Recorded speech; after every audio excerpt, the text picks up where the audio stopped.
महिता सिद्धाश्च सिद्धि स्थिता आचार्या जिन शासनोन्नतिकरा पूज्या उपाध्यायका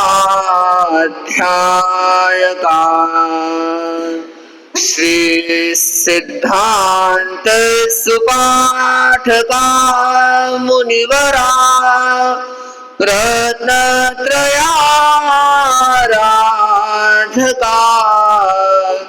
पंचैते परमेष्ठिनः प्रतिदिनं कुर्वन्तु नो मंगलम् कुर्वन्तु नो मंगलम्। आराध्य देव श्रवण भगवान महावीर के चरणों में वंदन। परम पावन आचार्य श्री महाश्रवण जी के चरणों में वंदन। विराजित मनुष्य के चरणों में वंदना। उपस्थित श्रद्धालु श्रावक श्राविकाओं, आप लोगों ने देखा होगा कि कई लोगों को फेंकने की आदत होती है। क्या करने की आदत होती है? क्या फेंकते हैं? क्या फेंकते हैं? सुबह सुबह घर में जब सफाई करते हैं फिर क्या फेंकते हैं? कचरा फेंकते हैं। कहाँ फेंकते हैं?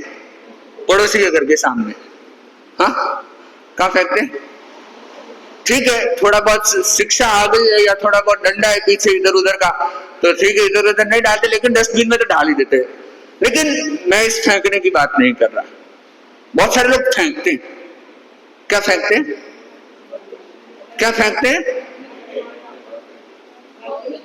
अपनी प्रशंसा, समझ गए, अपनी प्रशंसा करते हैं या झूठी बातें करते हैं, हवाइयां उड़ाते। ऐसा कह सकते हैं कि बस कपोल कल्पित बातें करके फेंकते जाते हैं और आखिरकार कभी न कभी पोल खुल जाती है।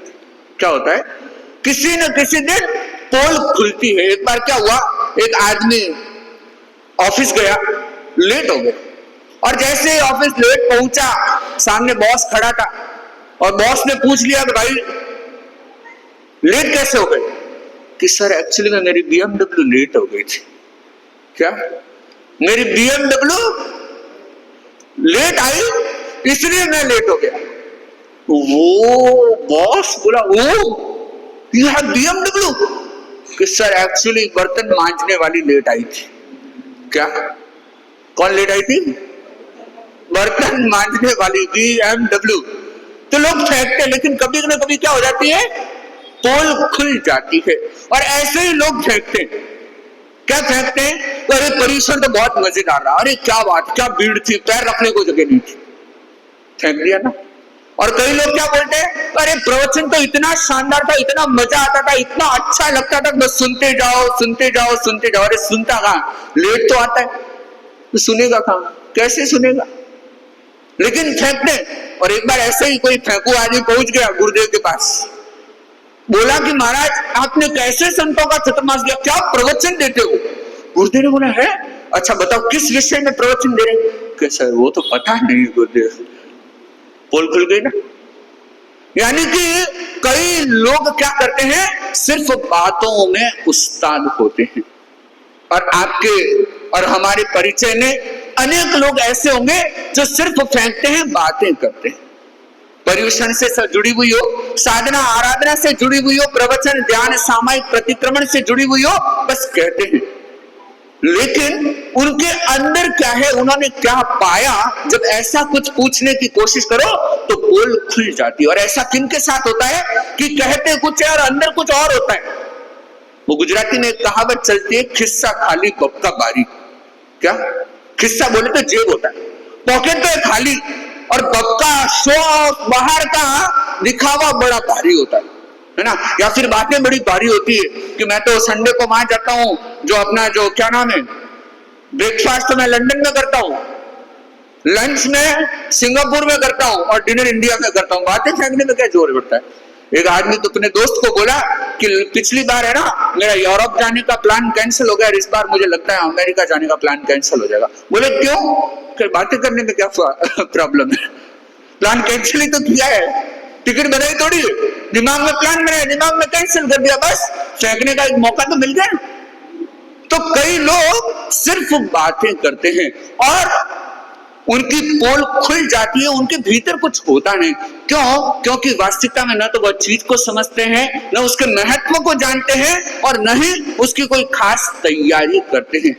तो चाहे प्रवचन की बात हो, चाहे सामायिक साधना, आराधना, कोई शिविर, कोई पर्युषण पर्व आराधना करने की बात हो, व्यक्ति वही खाली मिलेगा जिसने उसकी क्या नहीं की है, तैयारी नहीं की। और जिसने तैयारी की है, योजना पूर्वक पर्युषण पर्व की आराधना की है, तो मान के चलना कि पर्युषण पर्व उसे बहुत कुछ दे जाएगा।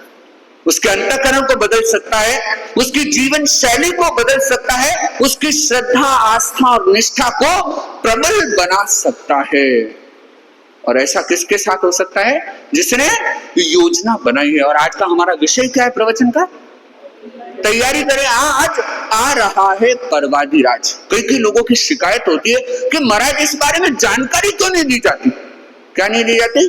जानकारी क्यों नहीं दी जाती? हमें पर्युषण में करना क्या चाहिए, क्या नहीं खाना चाहिए, क्या कैसे करना चाहिए, तपस्या कैसे होनी चाहिए।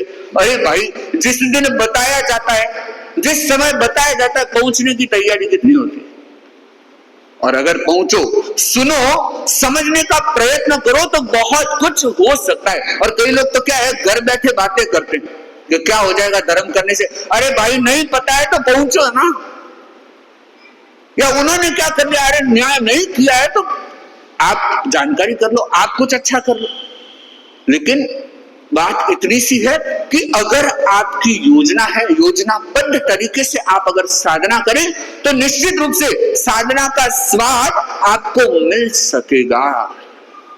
और ये ध्यान रखना, किसी ने बहुत सुंदर कहा है, if you fail to plan, if you fail to plan, it means you plan to fail. कि अगर आप योजना बनाने में विफल हो गए तो समझ लेना कि आप विफल होने की योजना बना रहे हैं। और मैक्सिमम लोगों की लाइफ में यही है कि पर्युषण पर्व से जुड़ी हुई कोई योजना नहीं। क्या नहीं है?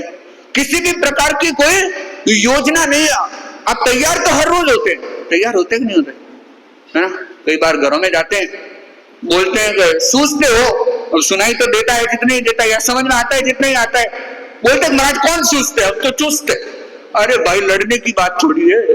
सूझते बोले तो भाई, गोची तेरे हाथ से ले सके, कच्चा पानी नहीं है, हरियाली नहीं है, तू बहराने का योग्य पात्रता तेरे अंदर है, उसे बोलते सूझता। लेकिन वो क्या सुनते हैं कि बाबूजी यूं क्यों पूछ रहे, सुस्त? मैं तो सुस्त नहीं, चुस्त हूं। अरे सुन तो ले। तो लोग तैयार होते हैं, कैसे कहते हैं ना, लोगों को पूछ लेते हैं, भाई तैयार हो? कि महाराज एकदम तैयार है, फिट एंड फाइन, एकदम अच्छे से कपड़े पहने हुए, नीट एंड क्लीन, तैयार है, सुबह से तैयार हो के आए, नहा के भी आए, बाल भी बना के आए, कोई बोलेगा शेविंग भी करके आए, है ना? तैयार तो रोज होते, लेकिन तैयार रहते नहीं हो। क्या नहीं करते हो? तैयार होते तो रोज है, लेकिन तैयार रहते नहीं। किसके लिए तैयार नहीं रहते? साधना के लिए। या ऐसा कह सकते हैं कि जो हमारा उद्देश्य है, जो पर्व, जो प्रसंग हमारे सामने है, उसकी योजना हमारी अच्छी नहीं होती। आपके सांसारिक क्रियाकलापों की आपकी योजनाएं बहुत स्पेशल होती। आपको घूमने जाना है, आजकल क्या है, सारे ऐसे प्लेटफॉर्म्स हैं, आप ये इंस्टा पे भी आप रील्स देख लेंगे कि अगर घूमने जाना है तो तैयारी कैसे करना, अच्छा फॉरेन ट्रिप है तो कैसे तैयारी करना है, अगर एजुकेशन ट्रिप है तो क्या तैयारी करना, सारी रील्स आपको मिल जाएगी। गूगल से जानकारी ले लोगे, किट तैयार कर लोगे, सारी चीजों को फॉलो करोगे जो इंस्ट्रक्शन आपको दिए जा रहे हैं। लेकिन किसी ने ऐसा इंस्ट्रक्शन सर्च करने की कोशिश की कि पर्युषण में करना क्या है? और कई लोगों को पता है, अरे कम से कम और नहीं तो सामायिक तो करेंगे, लेकिन वो सामायिक की किट भी तैयार नहीं होती। कई लोग आते हैं जो सिर्फ पर्युषणों में आते हैं ना, उन लोगों की क्या हालत होती है, जैसे ही भवन के अंदर आते हैं, अब वो जवाना होते टाइम माँ या घरवाली सामायिक की बैग पकड़ा देती है, इधर आते हैं, देखते हैं खोल के, अल्लाह धागा तो ही नहीं,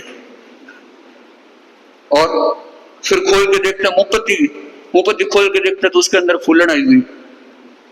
क्यों? लास्ट ईयर पहनी थी, लगाई थी, अब पसीना आया था, गीली की गीली डाल दी थी अंदर, अब क्या हुआ?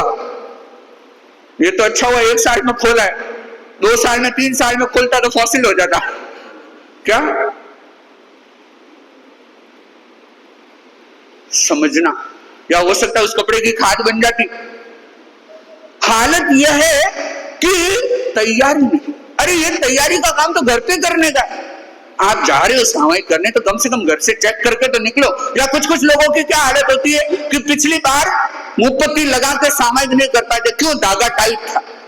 और इस बार भी भाई साहब का वजन बढ़ गया, धागा तो ढीला कहां से होगा अपने आप, और खुद अपने आप फूल रहा है, और फूल रहा है तो वो धागा साइज का होना ही नहीं है। फिर इधर उधर से खींचता है और तो और दूसरे को परेशान और करता है, ए भाई धागा है क्या तेरे पास?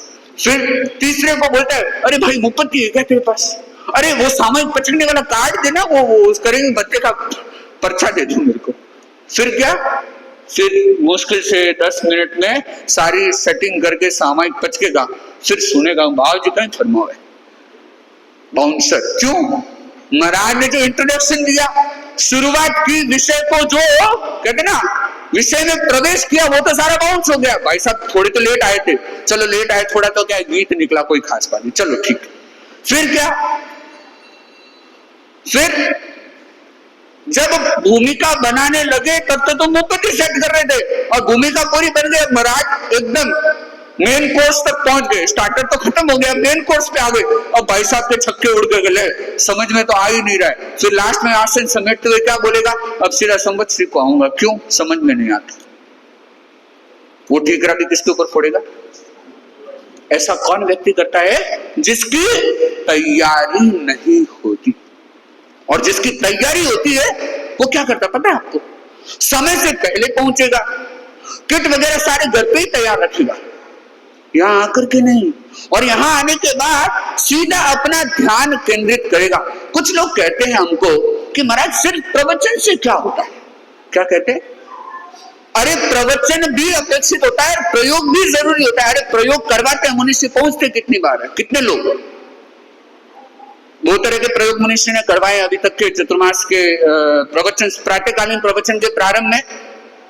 जो पीछे बैठे हैं वो लोग अगर मुझे बता सके तो कौन से 2 प्रयोग करवाए मनुष्य ने?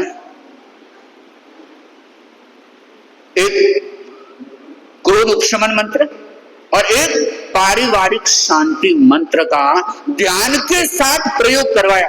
अरे आप प्रयोग करोगे तो भी परिवर्तन आएगा और प्रवचन सुनोगे तो भी परिवर्तन आएगा। तो कुछ व्यक्ति ऐसे होते हैं जो तैयार रहते हैं हर क्षण, समय से पहले। जैसे कहते हैं ना ट्रेन आती है ना, ट्रेन आने से पहले यात्री वहां पहुंच जाता है। ऐसे ही जिसकी योजना अच्छी है, जो कुछ कर गुजरना चाहता है, वो प्रवचन शुरू होने से 2 मिनट पहले क्या होता है? यथा समय पहुंच जाता है। तो तैयारी में हमारी कुछ खास एकाग्रता होनी चाहिए, कुछ खास हमारी समझ होनी चाहिए कि पर्यूषण आ रहे हैं और हम तैयारी करें हैं तो क्या तैयारी करें। तो सबसे पहले जो बेसिक हमारा जो सामान उपकरण आदि होते हैं उनकी तैयारी हमारी सही होनी चाहिए। अगर आप सामयिक करना चाहते हैं तो कम से कम जो उसके उपकरण होते हैं, आसन है, मुखवस्त्रिका है, प्रमार्जनी है, ये बेसिक है एकदम। भाइयों के लिए चादर है, ये 4 चीज एकदम बेसिक है, ये हमारे पास होनी चाहिए। ये तो उपकरण की तैयारी हो गई। अब उसे और प्रायोगिक, प्रैक्टिकल या प्रोडक्टिव बनाने के लिए आपके पास अच्छा हो कि एक नोटबुक, पेन हो, आप कुछ लिख सके, आपके पास एक स्वाध्याय की पुस्तक हो। ये आवश्यक उपयोगी सामग्री आपके पास होनी चाहिए। बाहर की तैयारी। अब भीतर की तैयारी हमारी क्या होनी चाहिए? और भगवान महावीर ने इतना विधान, इतना स्पष्ट हमें इंगित किया कि तुम्हारा ये त्याग प्रत्याख्यान का क्रम नित्य चलना चाहिए। क्या? त्याग प्रत्याख्यान का क्रम नित्य रूप से चलना चाहिए। ये सचित का त्याग, हरियाली का त्याग, जमीकन का त्याग, रात्रि भोजन का त्याग, ये त्याग बहुत जरूरी। क्यों? कुछ लोग कहते हैं कि महाराज भोजन करना तो शरीर की जरूरत है, कभी भी कर लो। और जो लोग सिर्फ कैलकुलेशन में रहते हैं ना कि दिन में 8 घंटा नींद लेनी चाहिए, कभी भी ले लो, कोई फर्क नहीं पड़ता। दिन भर में 1400, 1800 या 2000, 2200 कैलोरी जानी चाहिए, कभी भी डालो, कोई फर्क नहीं पड़ता। शरीर में 3 लीटर पानी 24 घंटे में जाना चाहिए, कभी भी डालो, क्या नहीं पड़ता। फर्क नहीं पड़ता। ये कौन करता है? जिसने सिर्फ गणित पढ़ा है। क्या पढ़ा है? जिसने सिर्फ और सिर्फ मैथमेटिक्स में जो होशियार है वो व्यक्ति ऐसी गणित लगाता है कि कभी भी कर लो। कई लोग हैं कि खाना सुबह, बहुत सारे ऐसे वर्किंग मेन भी मिलेंगे, वुमेन्स भी मिलेंगे, क्या करेंगे जब सुबह सुबह घर से रवाना होंगे ना, एक छोटा टोस्ट या बिस्किट या कुछ भी ऐसा थोड़ा मोटा खा के या एक गिलास जूस पी के शेक पी के निकल जाएंगे। दोपहर में भी खाना अच्छे से नहीं खाएंगे, शाम को डिनर एकदम तबीयत से। अरे थोड़ा तो दिमाग लगाओ। अगर गाड़ी को खड़ा करना है, गाड़ी को पार्किंग में लगाना है, पड़ी रहेगी 12 घंटा 18 घंटा 20 घंटा, तो क्या पेट्रोल डलवा के छोड़ोगे या जाना है तब पेट्रोल डलवाओगे? क्या करोगे? लेकिन हम शरीर के साथ क्या करते हैं? जब सोना है तब अच्छा भोजन करके सो जाते हैं। तो हमने सिर्फ गणित को सुन के समझ करके अपनी जीवन शैली को अस्त व्यस्त कर दिया। लेकिन भगवान महावीर वो अपने आप में बहुत प्रैक्टिकल, बहुत प्रायोगिक, और प्रभु ने कहा कि प्रतिदिन तुम्हारी सावधानी रहनी चाहिए कि तुम्हारी जरूरत क्या, आवश्यकता क्या है। आवश्यकता से अधिक तो कभी डालना ही नहीं, और गलत समय में कभी ग्रहण करना नहीं, गलत वस्तु कभी ग्रहण करना नहीं, आदि आदि अनेक बातों का विधान श्रावक की जीवन शैली और साधु की जीवन शैली के साथ जोड़ा गया। और समस्या क्या है कि आप जो वर्तमान के श्रावक श्राविकाएं हैं, जब डेली साधना नहीं करते तो फिर क्या सोचते हैं कि कम से कम सावन भादवे तो करें, और जो सावन भादवे भी नहीं करते वो सोचते हैं कि और नहीं तो 8 दिन तो करें। और कई लोग तो ऐसे हैं जो कहेंगे कि 8 दिन नहीं तो कम से कम 1 दिन तो करें। तो आप क्या करते हो? कई लोग प्रश्न करते हैं मुझे कि सिर्फ पर्युषणों में ही ये जमीकन का त्याग न, लीलोती त्याग न, रात्रि भोजन त्याग क्यों? आपको पता होना चाहिए कि सिर्फ पर्युषण का नहीं है, ये लाइफ टाइम का है। लेकिन आप लाइफ टाइम करते नहीं, एवरीडे 24/7 सावधान रहते नहीं, 365 डेज अलर्ट रहते नहीं, तो आप क्या सोचते हो कि एटलीस्ट 8 दिन तो करें, और उसमें भी क्या करते हो? बट्टा लगा देते हो। अब मैं बताता हूं पर्युषण की तैयारियां क्या हो रही है घरों में। लोग क्या करते हैं, माँ अपने बेटे को या पत्नी अपने पति को बोलेगी कि बाजार से आते हुए 1 किलो भिंडी लेके आना। क्या घर में जने तो 2 या 3 ही, 1 किलो भिंडी मंगा रहे हैं, क्यों? है किसके लिए? है पर्युषण की तैयारी करने के लिए, सुखा देंगे, है ना। क्या आते हुए धनिया लेके आना, कितना? 1 किलो, वो भी लेके आ जाना। कि बाकी 7 दिन लीलोती खानी नहीं है तो क्या करना है? अभी चटनी बना के डीप फ्रीज करके रख देंगे, थोड़ा थोड़ा रोज निकालते रहेंगे उससे। फिर क्या करते हैं? नींबू भी लेके आते ना, आधा किलो 1 किलो, उसका भी जूस निकाल के छोड़ देंगे बॉटल भर के, थोड़ा थोड़ा ड्रॉप डालते रहेंगे। क्यों? लीलोती तो वापरना नहीं। नारियल टोकरा, टेंगा, जो भी आप बोलते हो, क्या हुआ? हाँ, आप नहीं करते होंगे, हो सकता है आपने कर लिया होगा।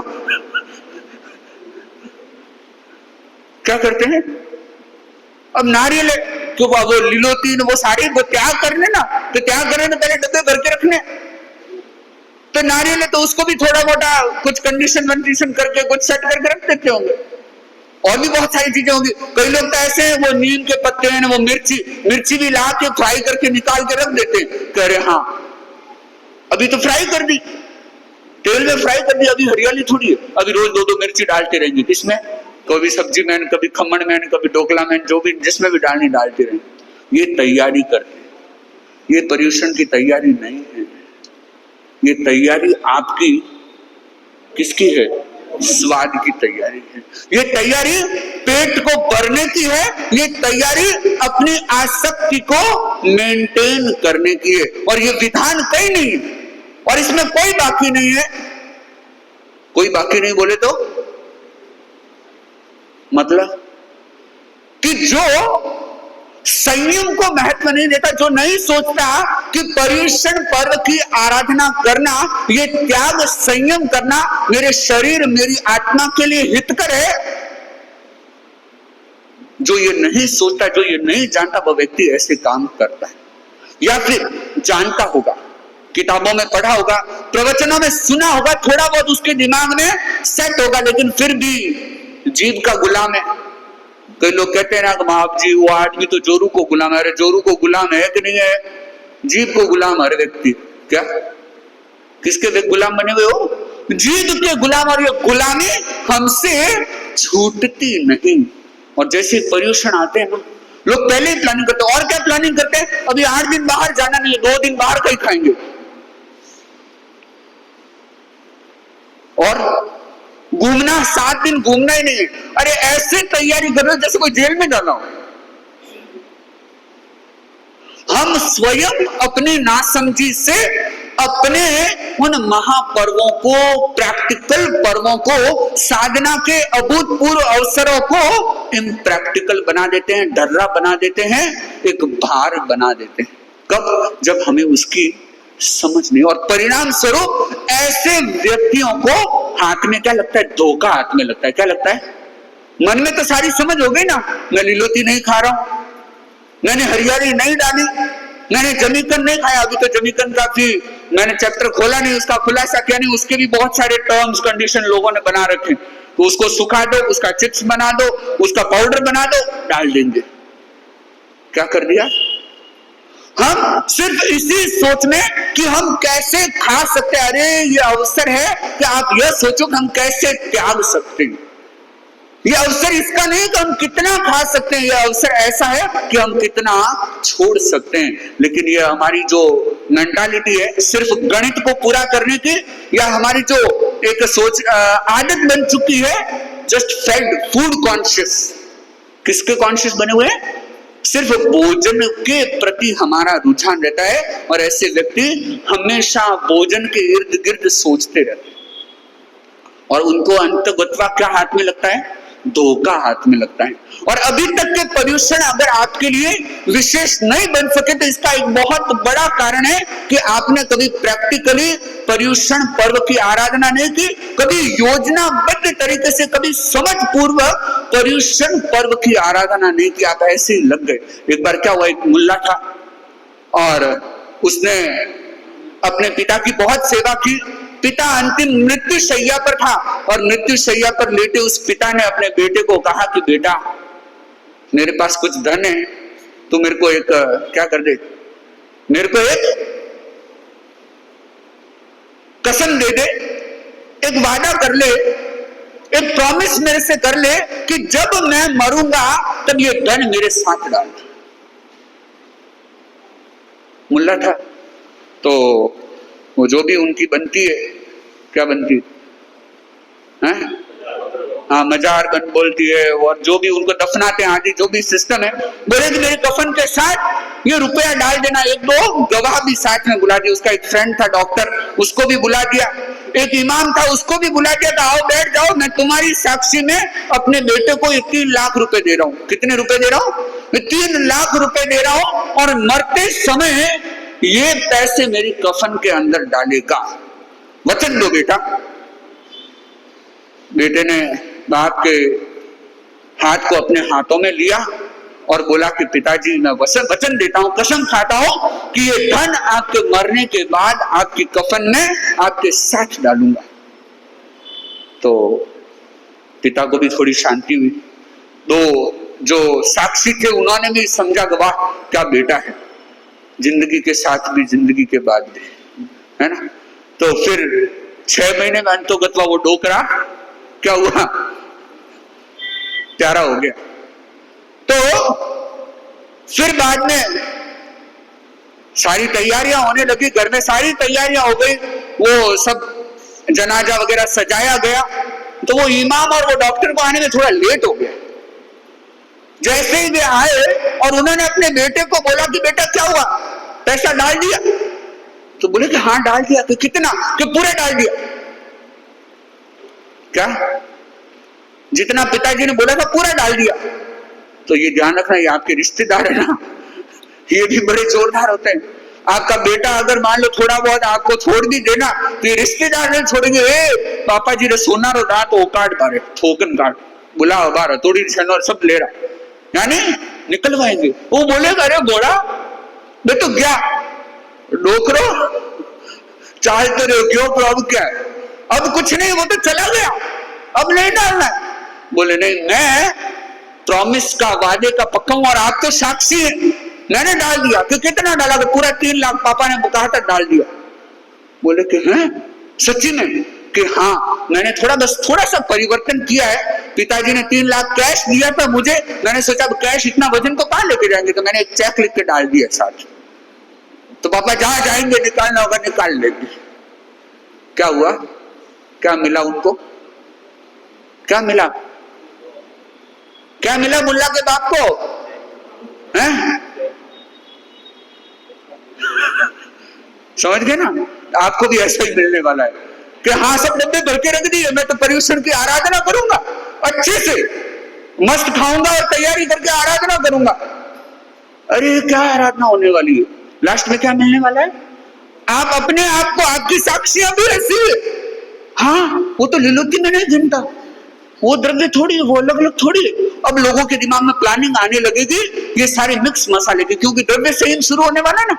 तो फिर क्या याद आएगा? दाल ढोकली याद आएगी, बिसी बली बात याद आएगा, है ना, स्प्राउट का मिक्स सलाद याद आएगा। खाना तो सारा है, अरे भाई मूंग भी खाना है, चना भी खाना है, वो भी डालना है, तो सारा एक साथ कैसे डाले? तो सलाद बनाओ भाई, इतने दिन सलाद बनाया नहीं बनाया, अब तो जरूर बनाएंगे। या फिर क्या याद आएगा? वो आए दिन नई चीजें इजाद करेंगे। किसके लिए? जो व्यक्ति सिर्फ भोजन कॉन्शियस।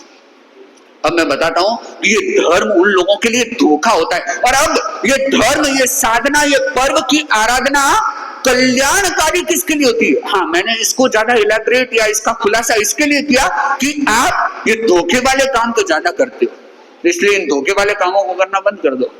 इनका डब्बा बंद करके रख लो साइड में, और ऑर्डर दिया हुआ है तो कैंसिल करा देना। हाँ, कोई आपत्ति नहीं है। हमें करना क्या है? अब इसकी सही योजना हमारे लिए होती है कि यह, जैसे आचार्य श्री तुलसी बहुत बार फरमाया करते थे कि 2 तरह का धर्म होता है, एक मुर्दा धर्म होता है, एक प्राणवान धर्म होता है। और जो व्यक्ति इम्प्रैक्टिकल तरीके से धर्म करता है वो धर्म कैसा है? मुर्दा है। और अगर आपने किसी के कहने पर, किसी शर्मा शर्मी में, किसी मजबूरी में अगर कभी कुछ किया है, तो वो प्राणवान धर्म ने, वो मुर्दे धर्म की आराधना आपने की है। और ऐसा नहीं है कि दोष आप धर्म को मत दे, या गलती है तो धर्म की है, नहीं, एक गलती है, नासमझी है तो हमारी अपनी है, क्योंकि हमने न तो जाना, न समझा, और न कोई अच्छी योजना बनाई। और अब बताओ, प्राणवान धर्म कौन सा होता है? अच्छा, तुलसी ने कहा कि धर्म वही उपयोगी है जो प्राणवान होता है, और प्राणवान धर्म, प्राणवान आराधना वही है जो ये पर्यूषण हमारे सामने आ रहा है। इसमें जितने त्याग, जितने संयम, जितने प्रेरक निर्देश हमें दिए जाते हैं, वे 2 चीजों को बचाने के लिए दिए जाते हैं। एक हमारे समय को, दूसरी हमारी ऊर्जा को। किसको? लेडीज की भी बहुत शिकायत होती है कि महाराज दिन सुबह से शाम किचन में निकलता है। क्यों निकलता है? क्योंकि इतनी सारी डिशेस बनाना, इतना ये आरंभ समारंभ, ये वो, और अगर गिनती चुनती के अगर 2 द्रव्य बनाए, कितना समय लगेगा? कोई ज्यादा समय नहीं लगेगा। कहीं भी आपको उसके लिए ज्यादा एंगेज रहने की जरूरत नहीं, तो बहुत समय आपका बच जाएगा। अब लोग हैं, आप देखना कि भारतीय जितनी डिशेज है, जो ट्रेडिशनल इंडियन डिशेज है, उनको खाने में ज्यादा टाइम नहीं लगता, लेकिन जो ये बाहर से आई हुई डिशेज, ये जो बाहर कह सकते हैं कि वेस्टर्न और इंडियन डिशेज का जो फ्यूजन है, उन चीजों को खाने में बहुत टाइम लगता है ना। और भारत में अगर खिचड़ी कढ़ी है, पोंगल चटनी है, राबड़ी है, कितना टाइम लगेगा खाने में? एक परिचित व्यक्ति मिला मुझे, बोला कि महाराज 4 मिनट लगता है मेरे को नाश्ता करने में। बोले है, ऐसे कैसे नाश्ता करते 4 मिनट में? क्या? हाँ महाराज, एकदम इजी है, दलिया लेता हूँ, दूध लेता हूँ, मिलाता हूँ, पी जाता हूँ, बस, ज्यादा टाइम नहीं लगता। और ये फॉरेन की डिशेज, या जो ये फ्यूजन है नया, वो कटोरी लाओ, उसके अंदर वो भरो, फिर ये डालो, फिर ये गार्निशिंग, फिर ये ड्रेसिंग, फिर प्रेजेंटेशन, फिर उसको फ्रीज करो, माइल्ड करो, मेल्ट करो, बॉइल करो, क्या नहीं जाने कितने आगे पीछे का बड़ा लंबा कोर्स होता है। तो आप जितना भोजन का, द्रव्यों का संयम करते हैं उतना आपका समय बचता है। और दूसरा ऊर्जा। कई लोग बहनें यहाँ बैठी है ना, जैसे प्रवचन की अगर कहते टाइम लिमिट अगर 5 मिनट आगे जाने लगेगी ना, उनके दिमाग में सब्जी भी बनने लग जाएगी, रोटी भी बनने लग जाएगी, पराठा भी बनने लग जाएगा, टिकिया भी बनने लग जाएगी। क्यों? घर पे जाके सारी ये राम कहानी शुरू करनी है। तो हमारी ऊर्जा अभी से उसमें लग गई और घर से करके आते हैं तो भी वो अंदर पकती रहती है, क्योंकि अभी तो उसको फ्रोजन होने के लिए छोड़ा है, तो वो दिमाग में फ्रोजन होता रहता है। तो जब दिमाग अस्त व्यस्त है तो हम साधना में दत्त चित्त नहीं हो पाते। और जैसे ही आपने उन चीजों से मुक्ति ले ली कि मेरे तो द्रव्य संयम है, विजय के त्याग है, लीलोती के त्याग है, हरियाली के त्याग है, जमीकन के त्याग है, तो क्या होगा? कितना कितना आप निश्चिंत अनुभव करेंगे, कितना फ्री रहेंगे, रिलैक्स रहेंगे।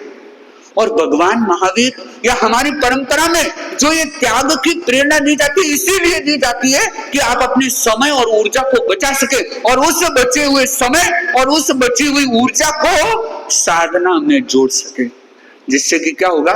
आपकी साधना वेल एंड गुड अच्छे तरीके से हो सकेगी। और पर्युषण पर्वाराधना में हम जो प्रैक्टिकली ये खाद्य संयम दिवस, वाणी संयम दिवस, मौन, स्वाध्याय, ध्यान, अनुव्रत चेतना, ये सारे पर्वों को मनाते मनाते हम जब संवत्सरी तक पहुंचते हैं, हमारा शरीर ऑटोमेटिकली क्या हो जाता है? डिटॉक्स हो जाता है, हम तैयार हो जाते हैं।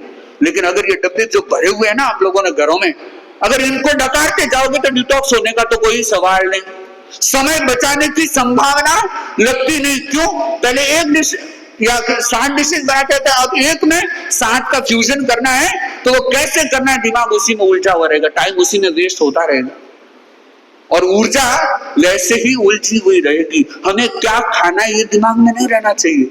अरे हम कितना छोड़ सकते हैं, क्या क्या छोड़ सकते हैं, यह हमारे मन मस्तिष्क में होना चाहिए। और मेरे कहने का मतलब ये नहीं है कि अगर कोई सूखा पुदीना है या सूखा नीम का पत्ता है तो वो हरियाली में गिना जाएगा, नहीं। आप ध्यान देना कि जो घर में नेचुरली प्रोसेस में सुखाए जाते हैं, ये तो क्या है, अपन राजस्थान में देखें सब्जियां मिलती नहीं थी, हर समय उपलब्ध नहीं होती थी, तो उनको सुखा के स्टॉक रखते थे। तो वो तो चलो फिर भी अगर प्रयोग लेते थे तो चलो समझ में आता है कि हरियाली आदि का आरंभ समारंभ उनको लगता नहीं था। लेकिन आप आज क्या करते हो? चला करके क्या करते हो? क्योंकि पर्युषण में सूखा खाना है, इसके लिए चला करके आप करते हो, ये तो और गलत हो जाता है। तो हम सावधान हो। तो ये जो ऑर्डर है इनके कैंसिलेशन पे आप थोड़ा ध्यान दे दें और प्रैक्टिकली पर्युषण हो, हमारे पर्युषण की सही तैयारी हो, प्रायोगिक ढंग से हम ज्यादा उत्पादक यानी कि प्रोडक्टिव कैसे बना सकते हैं, इन बातों पर आप जरूर चिंतन करना। तो कुछ बातें मैंने आपके लिए सामने रखी है और ये सारे पालन आपके समय और ऊर्जा को बचाएंगे। और ये समय और ऊर्जा अगर ये आप अपनी साधना के साथ जोड़ दें तो मेरा विश्वास है ये पर्युषण पर्व मनाना हम सभी के लिए विशेष होगा, मंगलकारी होगा, कल्याणकारी होगा और एक तरह से कह सकता हूं कि अभूतपूर्व होगा, जो अभी तक शायद नहीं हुआ होगा। आज और आने वाले पर्युषण में हम ये कर सकते हैं। इन्हीं भावनाओं के साथ मेरा विनम्र निवेदन मुनिश्री से अपने मंगल उद्बोधन के लिए।